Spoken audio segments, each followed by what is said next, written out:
Hello good morning student. मैं दिनेश आपके अपने channel third I of success में स्वागत करता हूं। और आज मैं बहुत ही बेहतरीन टॉपिक जहां से एक नंबर फिक्स होता है वो टॉपिक लेकर आए हैं। और हर एक चीज़ को ध्यान में रखा गया है, जीरो से हीरो तक की बात, यानी नीचे से लो लेवल से हाई लेवल तक की सारे एग्जामों के लिए एक ही यही स्लाइड जो है हम आपको बता रहे हैं। रेगुलर मेरे एपिसोड आ रहे हैं, पार्ट 1, पार्ट 2, पार्ट 3। आप पूरा फॉलो कीजिए, गारंटीड है कि एक नंबर कहीं से बाहर नहीं जाएगा। पूरा कंसेप्ट के साथ, पूरे क्लियरिसिटी के साथ आप पढ़िए और मेरे साथ जुड़े रहिए। थर्ड आई ऑफ सक्सेस के साथ साइंस के भी प्लेलिस्ट है, मैथ के भी हैं, जीएसएससी सीजीएल को नस्तनाबूद करने वाले 150 मार्क्स के जहां से भी पूछे जा रहे हैं वो सारे सिलेबस की इंतजाम आपके थर्ड आई ऑफ सक्सेस में मिलेगा। आप प्लेलिस्ट में जाइए और सारे वीडियो को फॉलो कीजिए और आपका सिलेक्शन सुनिश्चित कीजिए। इसी के तहत पूरी निःशुल्क कक्षाएं चल रही है। एकदम बिंदास लीजिए सारे क्लास को, ताकि आपका सफलता आपकी कदम चूमे।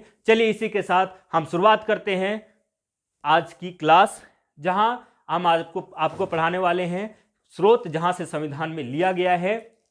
उसके बाद आज जो मेरा सबसे इंपॉर्टेंट है प्रीएम्बल, प्रस्तावना। जो प्रस्तावना बताए थे कि 13 दिसंबर 1946 ईस्वी को मोतीलाल नेहरू द्वारा तैयार किया गया था और जवाहरलाल नेहरू द्वारा पहले पेश किया गया था, जो 22 जनवरी 1947 ईस्वी को स्वीकृति मिली थी। आज उसी की बात करेंगे, प्रीएम्बल, प्रस्तावना।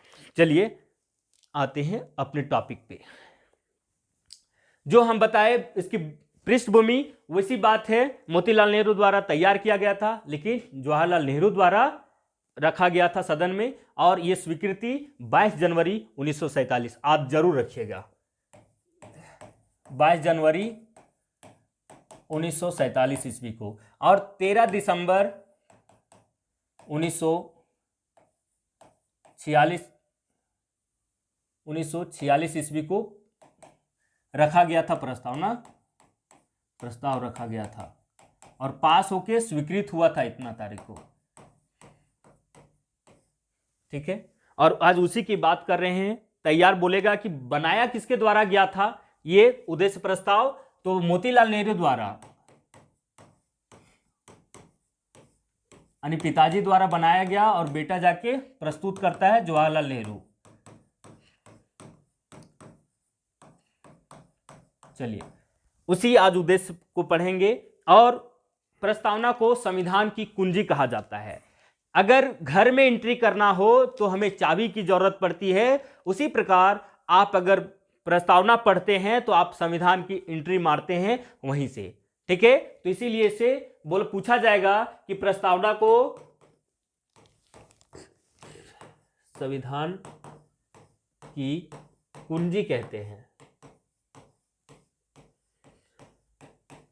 ये ध्यान रखिएगा, ये पूछा गया है, सीधा सीधे पूछा गया है। आगे देखिएगा, प्रस्तुत प्रस्तावना के अनुसार संविधान के अधीन समस्त शक्तियों का केंद्र बिंदु अथवा स्रोत भारत के लोग हैं। आप जैसे ही लाइन स्टार्ट करेगा हम भारत के लोग ना, तो भारत के लोग पूरा, अगर संविधान बनाने का श्रेय भारत के लोगों को गया है, यहां की जनता को गया है। आगे है 1946 ईस्वी में 42वें संवैधानिक संशोधन के तहत इस प्रस्ताव में 3 शब्दों को जोड़ा गया था, जो हर बार एग्जाम में बनता है आपको: समाजवादी, पंथनिरपेक्ष और राष्ट्र की अखंडता। ये बार बार पूछा जाता है, इसलिए इसे लघु संविधान कहा जाता है, क्योंकि यहां बहुत सारा मिनी कॉन्स्टिट्यूशन इसलिए बोला जाता है कि इतने सारे प्रावधान को कहां किया गया था सम्मिलित, 42वें संवैधानिक संशोधन 1976 में। ठीक है, उसमें प्रस्तावना में 3 शब्द जोड़ा गया था। पहला समाजवादी, सोशलिस्ट, पंथनिरपेक्ष, ठीक है, और आपका जो हो जाएगा राष्ट्र की अखंडता, एकता। आगे है प्रस्तावना में उल्लेखित तथ्य, हम भारत के लोग इस संविधान को 26 नवंबर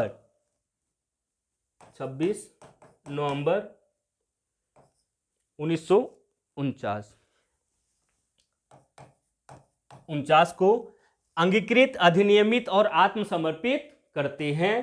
ठीक है, भारत के नागरिकों और लोगों की सर्वोच्च संप्रभुता की उद्घोषणा करते हैं। संप्रभु मतलब समझते होंगे, ये सॉवरेनिटी शब्द जो आया है बहुत इंपॉर्टेंट है। संप्रभु मतलब सबका प्रभुत्व यानी अधिकार, यही होता है संप्रभु, यानी सभी लोगों का अधिकार किसमें, संविधान में है। इसी के लिए, ठीक है। ये मेरा प्रस्तावना है। आगे देखिए, संविधान की प्रस्तावना को न्यायालय में परिवर्तित नहीं किया जा सकता है। यह निर्णय यूनियन ऑफ इंडिया बनाम मदन गोपाल 1957 ईस्वी को निर्णय में घोषित किया गया था। कब किया गया था? 1957 ईस्वी में। कि प्रस्तावना, जो संविधान की प्रस्तावना है, उसको न्यायालय में चेंजेस नहीं किया जा सकता, बदला नहीं जा, मतलब बदल नहीं सकते हैं, चेंज नहीं कर सकते हैं। लेकिन 1960 में एक बात हुआ था, ठीक है। ये तो पहले कौन बोला, देख लीजिए, मदन गोपाल 1957 में बोलते हैं।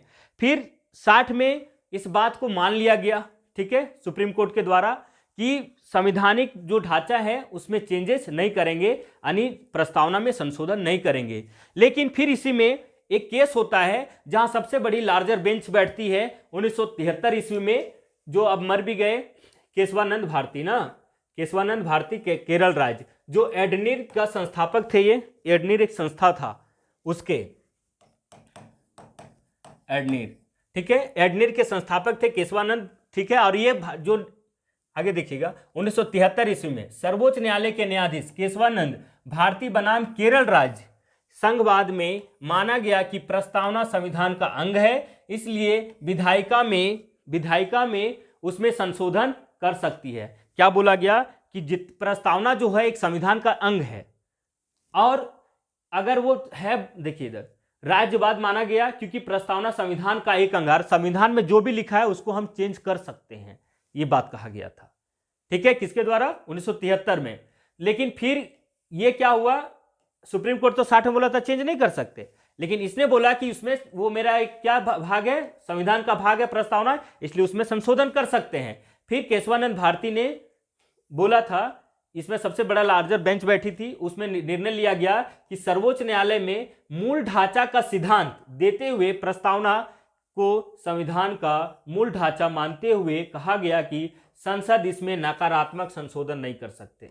ये बात को ध्यान रखिएगा, अगर संशोधन करना है तो पॉजिटिव चीज कर सकता है, नकारात्मक चीजें संशोधन नहीं कर सकता है, ठीक है। तो वही बोला, नकारात्मक चीजें संशोधन नहीं किया जा सकता है। हाँ, वैसा संशोधन किया जा सकता है जिसमें संविधान की मूल आत्मा या उद्देश्य को मजबूती या दृढ़ता प्रदान किया जा सके। अगर कुछ ऐसा है जो हमारे संविधान को, मेरे देश को एक स्ट्रेंथ देगा, मजबूती देगा और दृढ़ता प्रदान किया जाएगा, उस शब्द को जोड़ा जा सकता है प्रस्तावना में, लेकिन नकारात्मक चीजें कभी नहीं ऐड किया जा सकता है। ये बात कहा गया था फाइनली, ठीक है। इस बात को ध्यान रखिएगा, क्या नहीं किया जा सकता, नकारात्मक संशोधन केवल नहीं किया जा सकता था। आगे, भारतीय संविधान के स्रोत, मेरा प्रस्तावना उतना ही था, ठीक है। बस उसमें एक ही 2 केस हुआ था जो बहुत इंपॉर्टेंट है, और बाकी अब हम आते हैं भारतीय संविधान के स्रोत। फिर से समझने की कोशिश कीजिएगा उसको। अब देख के आगे देखते हैं हम लोग भारतीय संविधान के स्रोत। बोला जाता है मेनली कि मेरा संविधान जो है वो विभिन्न देशों से सब कुछ आयातक है, लेके आया है और फिर अपना संविधान बनाया है।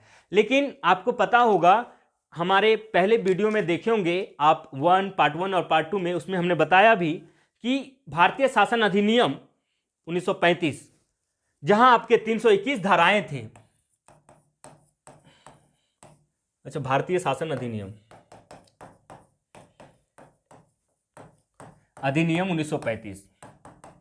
1935 को तैयार करने में कितना मेहनत लगा था। गोलमेज सम्मेलन हुआ, साइमन कमीशन बैठी थी, उसके बाद हमारा ये रिपोर्ट तैयार हुआ था जिसमें 321 धाराएं थी, यानी अनुच्छेद था, अनुच्छेद, और 10 अनुसूचियां थी। तो हमारा संविधान तो लगभग वही तो तुम देख रहा था प्रारूप कैसे कैसे बना है, और उसी को आप मानिए कि यहां से आपके 250 अनुच्छेद यहां से सीधे लिया गया है। 250 अनुच्छेद कहां? भारतीय शासन अधिनियम से 1935 से। तो वही बोला गया कि भारत के राजनीतिक मनीषियों ने, कुछ राजनीति करने वालों लोगों ने क्या बोला कि भारतीय संविधान के निर्माण में अनेक देशी व विदेशी स्रोतों की सहायता से ली गई है। बोल सारे जो राजनीति करते हैं वो सारे लोग बोले कि भारतीय संविधान के निर्माण में अनेक देशों से और विदेशी स्रोतों से सहायता ली है, तथापि भारतीय संविधान का सबसे बड़ा गहरा प्रभाव, अगर सबसे ज्यादा इफेक्ट को डाला है, वो इफेक्ट है भारतीय शासन अधिनियम 1935 ईस्वी का दृष्टिगोचर होता है, देखने को मिलता है अधिकतर वही। तो कुछ कुछ बातें, ये बात सही है कि 60 देशों से अधिक संविधान को डॉक्टर भीमराव अंबेडकर ने खुद पढ़े और खंगालने की कोशिश किए, क्या वहां का पॉजिटिव है, क्या हमारे देश के लिए, हमारे देश के हित के लिए प्रूफ होगा, अच्छा फायदेमंद साबित होगा।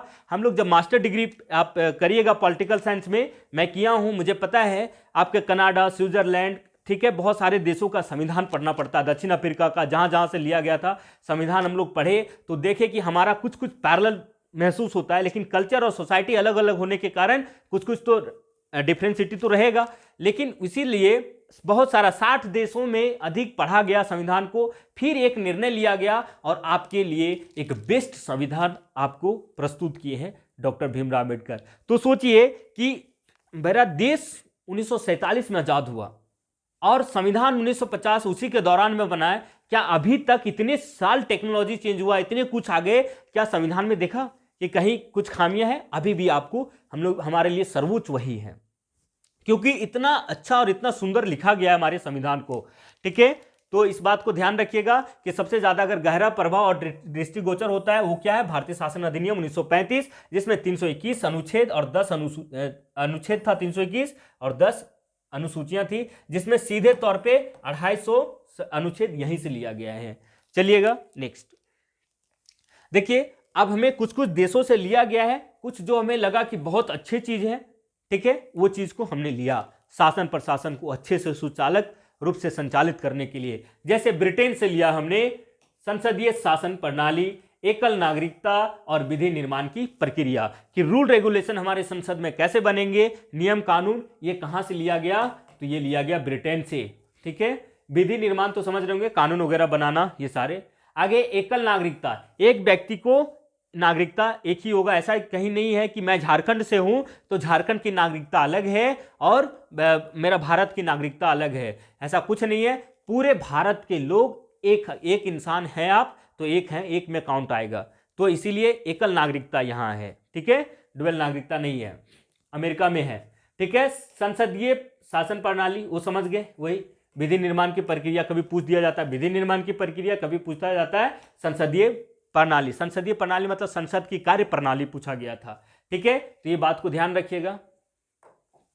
आगे है संयुक्त राज्य अमेरिका, देखिएगा यहां एक थोड़ा और ब्रिटेन में एक बात है, राष्ट्रपति का केवल पद, राष्ट्रपति का पद, बस ज्यादा नहीं, केवल राष्ट्रपति का पद, यानी जिस प्रकार महारानी का वहां होता है, इसी प्रकार राष्ट्रपति का केवल पद खाली ब्रिटेन से लिया गया है, कि सारा जो वास्तविक शक्ति होता है वो प्रधानमंत्री होते हैं और राष्ट्रपति एज अ गार्जियन हमारे रहते हैं, इसलिए खाली अगर राष्ट्रपति का पद पूछेगा तो ब्रिटेन हो जाएगा। बाकी जितने राष्ट्रपति से कार्य प्रणालियां हैं वो सारे अमेरिका से लिया गया है।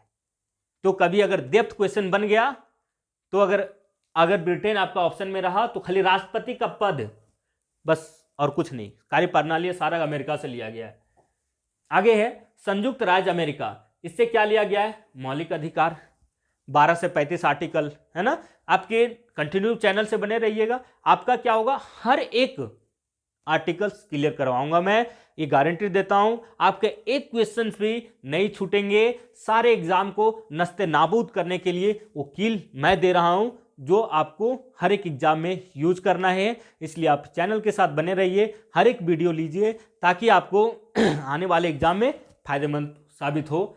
संविधान की सर्वोच्चता की बात करें तो मौलिक अधिकार अमेरिका, संविधान की सर्वोच्चता, न्यायिक पुनरावलोकन, ठीक है, और न्यायपालिका स्वतंत्रता, वित्तीय आपात, निर्वाचित राष्ट्रपति, ठीक है। निर्वाचित यानी निर्वाचन कैसे होगा, तो निर्वाचित राष्ट्रपति जो होता है ये लिया गया है कहां से, अमेरिका से, और उस पर महाभियोग की प्रस्ताव, ये बार बार पूछा जाता है। आर्टिकल 61 सारे कुछ बताएंगे, बार बार हाईलाइटेड रहता है इसलिए आपको राष्ट्रपति बताएंगे। आसान याद करने की आर्टिकल्स एकदम अचूक तरीके बताएंगे, जिससे आप मेरे क्लास में एक बार अगर क्लास ले लेते हैं तो आपके फायदेमंद साबित होना चाहिए, ऐसा मैं कोशिश करूंगा। और आप उम्मीद करते हैं ध्यान से समझते जाइएगा हर बातों को, ताकि आपको जोड़ने में, कनेक्ट करने में फायदेमंद साबित हो। हमारे इतिहास, या इसी प्रकार हो गया आपका ये सब जो संविधान का इतिहास बताया, वहाँ से लेके यहाँ तक सारे प्रक्रियाएं। तो पहला मौलिक अधिकार अमेरिका, संविधान की सर्वोच्चता अमेरिका, न्यायिक पुनरावलोकन अमेरिका, न्यायपालिका कैसी व्यवस्था है, कैसी बॉडी है, तो स्वतंत्र बॉडी है। ये कहाँ से लिए हम लोग? अमेरिका से। वित्तीय आपात स्वतंत्र, ये न्यायपालिका स्वतंत्रता समझ गए होंगे, यानी न्यायपालिका जो होती है वो किसी से पार्टी पॉलिटिक्स से उसको कोई मतलब नहीं है, ठीक है, वो स्वतंत्र बॉडी है। तो इसीलिए ये कहाँ से लिया गया है? अमेरिका से। वित्तीय आपातकाल, वित्तीय आपातकाल अनुच्छेद 360, तो ये कहाँ से लिया गया है? अमेरिका से। निर्वाचित राष्ट्रपति और उस पर महाभियोग, ये कहाँ से? अमेरिका से। आगे आइए, आगे है विधि द्वारा स्थापित प्रतिक्रिया। विधि द्वारा स्थापित प्रतिक्रियाएं, यानी विधि द्वारा जो भी स्थापित प्रक्रियाएं हैं, कानून जो रूल्स बना दिया, तो जो रूल्स बनाए उस पे जो कैसे प्रक्रियाएं होंगे, कैसे मेरा एग्जीक्यूटिव बॉडी काम करेगा, ये सारी कहाँ से लिया गया? जापान से। आगे है मौलिक कर्तव्यों का प्रावधान। ये हमारे मूल संविधान में नहीं थे, बाद में इसको ऐड किया गया, ठीक है। तो ये याद रखिएगा, रूस से लिया गया था मौलिक कर्तव्य। बार बार क्वेश्चन पूछता है, इसलिए आपको मोरल ड्यूटी है कि याद करिए। ये मोरल ड्यूटी कहाँ से लिया गया है?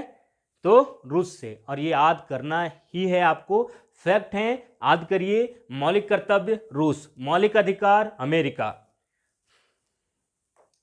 आगे देखिए, दक्षिण अफ्रीका से संविधान संशोधन की प्रक्रियाएं लिया गया है, ठीक है, अनुच्छेद 368 आर्टिकल। तो ये कहां से लिया गया है? आपका दक्षिण अफ्रीका से। संविधान में संशोधन करने की जो प्रक्रियाएं हैं, अभी तक 104 संशोधन हो चुके हैं, तो संशोधन की जो प्रक्रियाएं हैं ये आपका कहां से लिया गया है? साउथ अफ्रीका से। आगे है आयरलैंड, और आयरलैंड से आपका जो लिया गया है वो नीति निर्देशक तत्व, ठीक है, डीपीएसपी, और राष्ट्रपति के निर्वाचक मंडल की व्यवस्था किया गया है, यानी इलेक्टोरल बॉडी ना, जो है राष्ट्रपति का निर्वाचन करेगा, तो उस निर्वाचन करने के लिए जो बॉडी बैठता है उसको निर्वाचक मंडल कहते हैं। इसे जो होता है प्रेफरेंस दे के हम लोग इसका इलेक्शन करते हैं।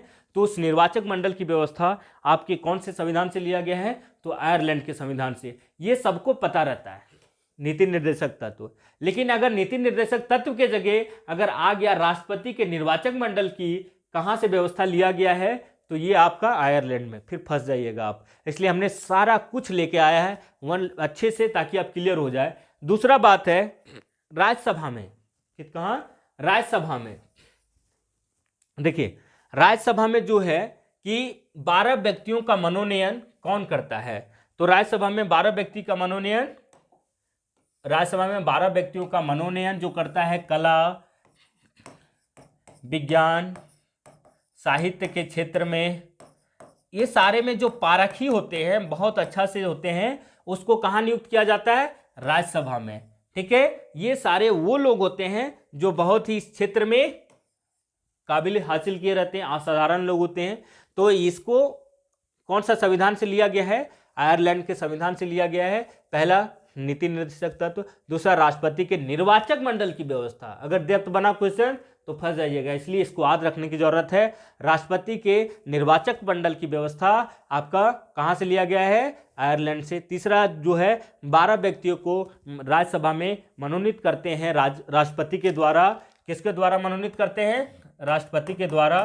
तो ये कहां से लिया गया है? आपका आयरलैंड से लिया गया है। इन 3 बात को आप उम्मीद करते हैं ध्यान रखिएगा। आगे है कनाडा से।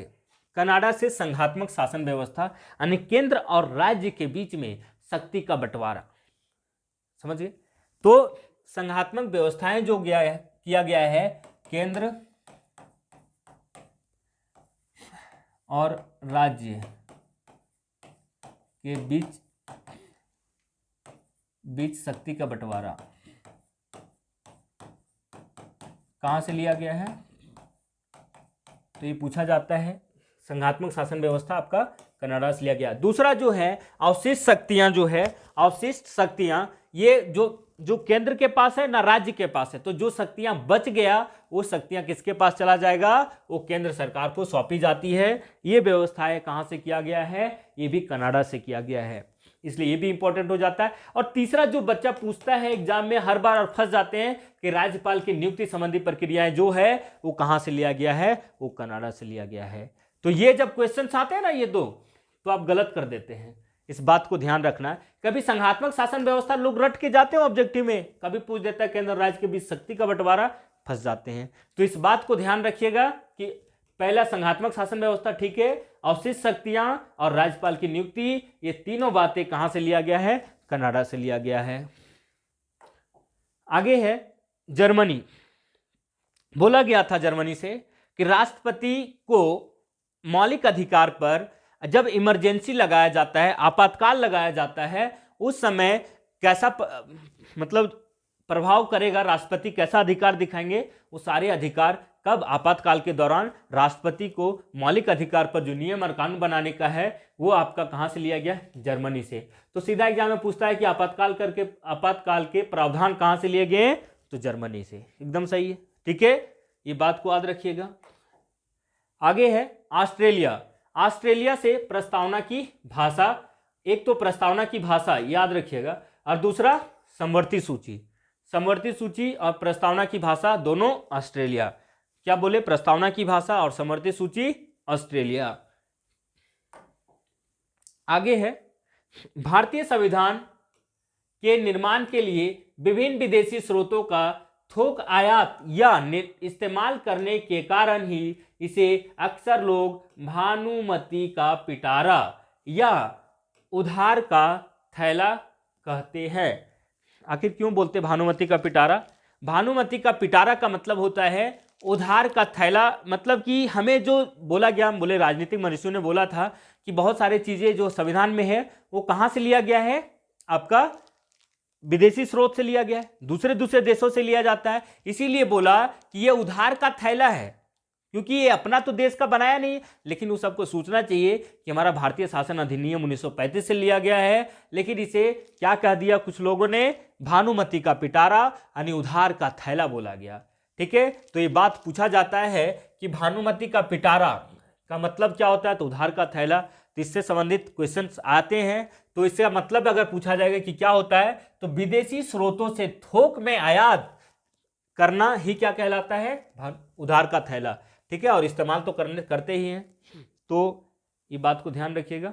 और ये आपकी सारी बातें मैंने बता दिया, और आप उम्मीद करते हैं कि आप जो भी हम बताएं आप छोटा छोटा ही आएगा, लेकिन आप ध्यान से सारे टॉपिक को क्लियर करिएगा। एक आध नंबर जो छूट जाता है आपके, तो वो छूटना नहीं चाहिए। और उम्मीद करते हैं आप इस वीडियो को पूरा देखे होंगे और ध्यान से समझने की कोशिश करिए, और हर एक वीडियो को देखिए जितनी हमारे आपके एग्जाम के लिए ज़रूरत है। तो मिलता हूँ नेक्स्ट क्लास में, तब तक के लिए धन्यवाद, शेयर करिए, चलिए।